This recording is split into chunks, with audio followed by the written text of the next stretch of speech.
Hey folks, Simon here with another PS5 Pro video, and I'm making this tutorial on how to remove the plates from the PS5 Pro because I've seen other videos popping up on YouTube and the folks there are literally hacking away at them, showing, yeah, this is how you do it. That's how you do it if you want to damage the clips and snap them off. And if, like me, you've actually bought your PS5 Pro with your own hard-earned money, you probably don't want to damage it. So this is the actual way of removing the covers. Now, removing these covers is a lot easier than with the original PlayStation 5 console, so it's good to see that Sony have learned some lessons there. But the important trick here is to make sure you only put the required force to actually remove them, okay? On a lot of those other videos I've seen, people are going in and just yanking them off. You do not want to be doing that. You want to apply more and more pressure until they click out of place. That way, you're only putting the right amount of pressure on to get these removed and not any more. So starting with this panel here, okay, and with the side that's facing towards us, this corner here, we need to click this out of place.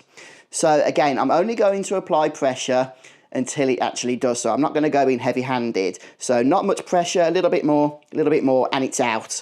Okay, notice how easy that was. And we'll do the same with the top here. So a little bit of pressure, a little bit more, there it goes. Okay, and the panel is removed. This gives us access to where we would install the Blu-ray disc drive, if that's what we want to do. And now moving on to the second panel here, I've noticed you generally only have to lift from the bottom here and the whole panel will come off. So a little bit of pressure, not much. There we go. Okay, also very, very easy. Now, with this panel here, by the way, this is where you access the NVMe internal SSD drive bay, if you want to go ahead and install a drive there.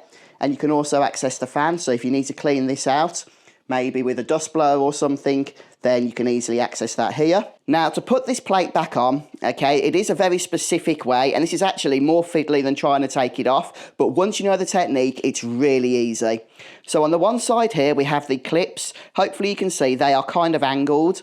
So they are going to slide into here so that you can pivot this up and down, okay? And then when we click it back into place, we're clicking from the right-hand side, okay? So just to show you, there's another set of clips there.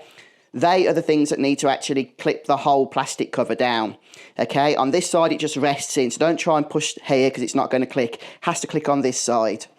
So let's line that up and then click on this side, and then the whole cover's on, okay? Again, a lot of things that the videos aren't telling you are the things that you need to know, so hopefully this is helping. And the same on this side. So let's line those clips up so that we can pivot the panel, rest it down, and then click it into place. Okay? And this clicks on both sides. So on this panel, when you're putting it back, it's just this side that clicks down, the whole panel's secured. On this panel, both sides have to click back into place. Okay folks, so hopefully this tutorial has helped you. Were you able to get the covers off without any issue? But thanks for watching the video, and I'll see you next time for more PS5 Pro videos.